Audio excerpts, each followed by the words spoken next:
पाकिस्तानची कोंडी करण्याचं काम एकीकडे भारत करतोय।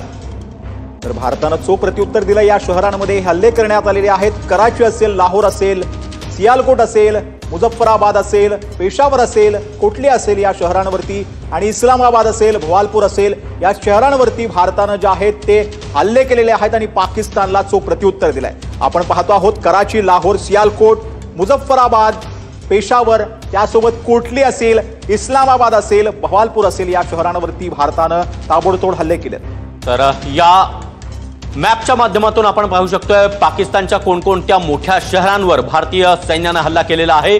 त्यामध्ये मुझफ्फराबाद, इस्लामाबाद, पेशावर, कोटली, सियालकोट, लाहोर, बहावलपूर आणि कराची या मोठ्या शहरांवर भारताने हल्ला चढवलेला आहे। कराची बंदरतार भारतीय सैन्याने उद्ध्वस्त केलेला आहे। भारतीय नौसेना, भारतीय वायुसेना यांच्या माध्यमातून कराची, ग्वादर ही दोन्ही बंदरं उद्ध्वस्त करण्यात आली आहे। आताच्या घडीची सगळ्यात महत्त्वाची बातमी आपण पाहतो आहोत। मोठ्या धमाक्यानंतर मुझफ्फराबाद मध्ये ब्लॅकआउट करण्यात आलेला आहे। पीओकेच्या मुझफ्फराबाद मध्ये आता मोठा धमाका झाल्याची माहिती मिळतेय। पीओकेच्या मोठ्या धमाक्यानंतर मुझफ्फराबाद मध्ये ब्लॅकआउट करण्यात आलेला आहे। भारताकडनं पाकिस्तानची विविध शहरं जी आहेत ती लक्ष्य करण्यात येत आहेत। उद्या संरक्षण मंत्री राजनाथ सिंह, तिन्ही लष्कर प्रमुखांची सकाळी महत्त्वाची बैठक होणार आहे। या बैठकीला सीडीएस प्रमुख देखील स्वतः उपस्थित राहणार आहेत। परराष्ट्र मंत्रालयाची सकाळी 9 वाजता पत्रकार परिषद होईल आणि भारतानं पाकिस्तानवर जो काही हल्ला केला आहे त्याची संपूर्ण माहिती या पत्रकार परिषदेमध्ये भारताला मिळणार आहे। तर बैठकीला सीडीएस देखील उपस्थित असणार आहेत। अमेरिकेनं पाकिस्तानला चांगलंच फटकारलेलं आहे। युरोपियन युनियन देखील भारतासोबत आहे। तर पाकनं दहशतवादाला मोठं करू नये असं अमेरिकेनं पाकला खडसावून सांगितलंय। तर दुसरीकडे आपण पाहतोय की भारताला प्रत्युत्तर देण्याचा अधिकार असल्याचं युरोपियन युनियनने म्हटलंय। इस्लामाबादमध्ये भारतानं ड्रोन हल्ले करायला सुरुवात केलेली आहे। ड्रोन त्याचबरोबर मिसाईलच्या माध्यमातून आणि कराचीमध्ये तुर्कीचं कार्गो विमान आता दाखल झालेलं आहे। रात्री 12 वाजता तुर्कीचं विमान पाकिस्तानमध्ये उतरलेलं आहे। कार्गो विमान, तुर्कीनं पाकिस्तानला आपला पाठिंबा जाहीर केलेला आहे आणि कराचीमध्ये तुर्कीचं कार्गो विमान आता दाखल झालंय।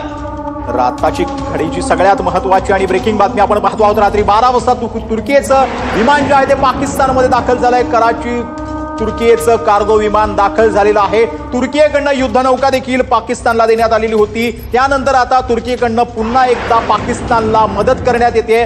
कराचीमध्ये जे आहे ते तुर्कीचं कार्गो विमान दाखल झालेलं आहे। रात्री 12 वाजता तुर्कीचं विमान पाकिस्तानमध्ये उतरवण्यात आलंय। यामध्ये नक्की काय काय आहे याची माहिती जरी मिळू शकलेली नाही, परंतु पाकिस्तानला सतत मदत करण्याचा प्रयत्न तुर्की हा देश करतोय। चांदीपुरामध्ये डीआरडीओनं आपत्कालीन बैठक बोलावलेली आहे। ही आपत्कालीन बैठक अत्यंत महत्त्वाची असणार आहे, कारण की डीआरडीओ ही संरक्षणासंदर्भातली अत्यंत महत्त्वाची संस्था आहे। तर डीआयजीनं संबंधित अधिकाऱ्यांच्या बैठकीसंदर्भात पत्र देखील पाठवण्यात आले। चांदीपुरामध्ये ही दुपारी 2 वाजता महत्त्वाची बैठक पार पडणार आहे। भारताच्या हल्ल्यामध्ये पाकिस्तानचं मोठं नुकसान झालंय। हल्ल्यामध्ये पीओकेतील काही टेरर कॅम्प देखील उद्ध्वस्त करण्यात आलेले आहेत। जो दहशतवादी पाकिस्तान पोहोचत होता त्या दहशतवाद्यांना कंठस्नान घालण्याचं काम आता भारतानं केलंय। तर सांबा सेक्टरमध्ये घुसखोरीचा मोठा प्रयत्न हाणून पाडण्यात आलेला आहे। दरम्यान ही 9 दृश्य आपण पाहतो आहोत। या 9 दृश्यांमधून पाकिस्तानने कशा प्रकारे भारतावर ड्रोन आणि मिसाईलद्वारे हल्ला करण्याचा प्रयत्न केला, मात्र हे सर्व हल्ले भारताच्या S-400 डिफेन्स सिस्टीमनं उद्ध्वस्त आणि उलटवून टाकलेली आहेत। S-400 डिफेन्स सिस्टीम याला सुदर्शन असं देखील म्हटलं जातं आणि सुदर्शन चक्राप्रमाणेच ही सर्व पाकिस्तानची ड्रोन्स आणि मिसाईल्स या सुदर्शन अर्थात S-400 या एअर डिफेन्स सिस्टीमनं उलटवून